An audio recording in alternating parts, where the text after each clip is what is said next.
अर्जुन, तुम क्या सोचते हो कि यह शरीर ही सब कुछ है? क्या तुम समझते हो कि यह शरीर ही तुम्हारा अस्तित्व है? नहीं अर्जुन, शरीर तो एक अस्थायी आवरण है जो जन्म और मृत्यु के बीच में बदलता रहता है। तुम्हारा असली स्वरूप तुम्हारे भीतर का जीव है, वह परमात्मा का अंश है जो कभी नष्ट नहीं हो सकता। अर्जुन, तुम पूछते हो कि जीवन का उद्देश्य क्या है? तो सुनो, यह जीवन केवल सुख और दुख की चेष्टा करने के लिए नहीं है। यह जीवन तुम्हारी आत्मा के अस्तित्व की खोज है। तुम इस शरीर से अधिक हो। तुम एक शाश्वत आत्मा हो जो कभी जन्म नहीं लेती और न कभी मरती है। तुम्हारा जन्म और मृत्यु केवल शरीर के स्तर पर है। आत्मा कभी नहीं जन्मती, वह हमेशा रही है और हमेशा रहेगी। तुम सोचते हो कि इस युद्ध में मृत्यु हो सकती है, लेकिन अर्जुन, तुम जानो कि आत्मा कभी मरी नहीं सकती। नैनम छिन्दन्ति शस्त्राणि नैनम दहति पावक। यह शास्त्र कहता है कि कोई शस्त्र आत्मा को नष्ट नहीं कर सकता और कोई अग्नि उसे जला नहीं सकती। आत्मा न तो जलती है न नष्ट होती है। यह शाश्वत है, यह अविनाशी है।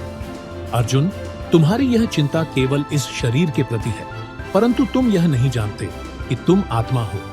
आत्मा न कभी पैदा होती है न कभी मरती है।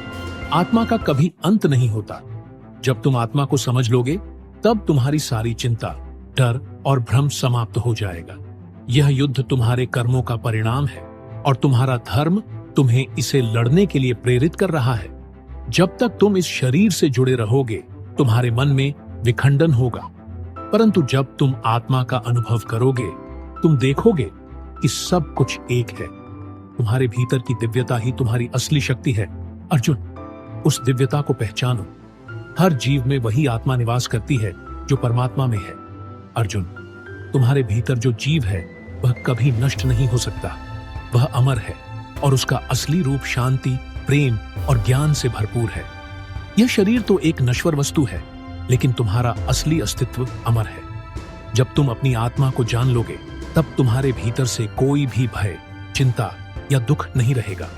तुम्हारा जीवन सरल, सुंदर और पूर्ण हो जाएगा। तुम युद्ध से डरते हो क्योंकि तुम इसे शरीर का युद्ध समझ रहे हो, परंतु यह युद्ध आत्मा का है। यह युद्ध तुम्हारी आत्मा के जागरण का है। तुम जो कर्म करोगे वह तुम्हारी आत्मा के मार्ग को रोशन करेगी। तुम्हें अपने कर्मों को निरंतरता, निष्ठा और श्रद्धा से करना होगा। कर्मों के माध्यम से तुम आत्मा की शुद्धता को अनुभव करोगे। अर्जुन, यह जीवन किसी भी दिशा में हो सकता है, वह चाहे खुशी हो, दुख हो, सफलता हो या विफलता हो, लेकिन जो स्थिर और सच्चे हैं वे कभी विचलित नहीं होते। आत्मा में जो स्थिरता है, वही स्थिरता तुम्हारे जीवन को शांति देगी। तुम जो करते हो उसका फल तुम्हारे कर्मों पर निर्भर करता है, लेकिन तुम जो हो वह परमात्मा का अंश है और कोई भी अस्थायी वस्तु तुम्हारे अस्तित्व को प्रभावित नहीं कर सकती। तुम्हारी वास्तविकता तुमसे परे है, वह तुम्हारे भीतर छिपी हुई है। तुम आत्मा हो और यही तुम्हारा असली रूप है। जब तुम इस सत्य को जानोगे, तब न तुम किसी वस्तु से डरोगे न किसी स्थिति से डरोगे, क्योंकि तुम शाश्वत हो। तुम्हारी आत्मा कभी नष्ट नहीं होती, वह अजर, अमर और अविनाशी है। तुम्हारे भीतर वही परम शक्ति है जो सृष्टि को नियंत्रित करती है। तुम्हारे भीतर वही दिव्यता है जो सभी जीवों में बसी हुई है।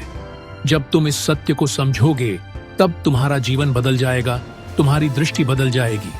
तुम देखोगे कि जीवन केवल आत्मा का अनुभव है, और जब आत्मा शांत और सशक्त हो, तो बाहर की दुनिया भी शांत हो जाती है।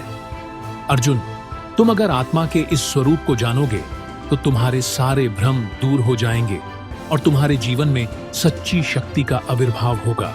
तुम्हारा अस्तित्व मात्र इस शरीर से नहीं है। तुम आत्मा हो, तुम ब्रह्म हो। तुमसे ही सब कुछ उत्पन्न होता है और तुमसे ही सब कुछ समाप्त होता है। अर्जुन, तुमने जितनी भी समस्याओं को देखा है वह शरीर और मन के स्तर पर है, लेकिन जब तुम आत्मा को जान लोगे, तब तुम समझोगे कि सब कुछ भगवान का लीला है। तुम युद्ध करो, लेकिन युद्ध केवल कर्म के रूप में, क्योंकि वही तुम्हारा धर्म है। शांति और शक्ति केवल उस आत्मा में है जो सर्वशक्तिमान परमात्मा का अंश है। तुम युद्ध करो, लेकिन आत्मा के रूप में। तुम्हारा युद्ध केवल अपने भीतर के अज्ञान और भ्रम को समाप्त करने के लिए है।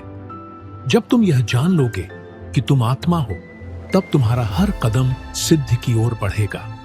आत्मा के मार्ग पर चलने से तुम्हारी दृष्टि, तुम्हारी कर्म शक्ति और तुम्हारा जीवन सभी शुद्ध हो जाएंगे। ध्यान रखना अर्जुन, तुम जो भी कर्म करते हो वह तुम्हारी आत्मा के उद्दीपन से जुड़ा होता है। आत्मा के साथ जो प्रेम, जो ज्ञान और जो सत्य है, वही तुम्हारा मार्गदर्शक होगा। यही तुम्हारी सच्ची शक्ति है।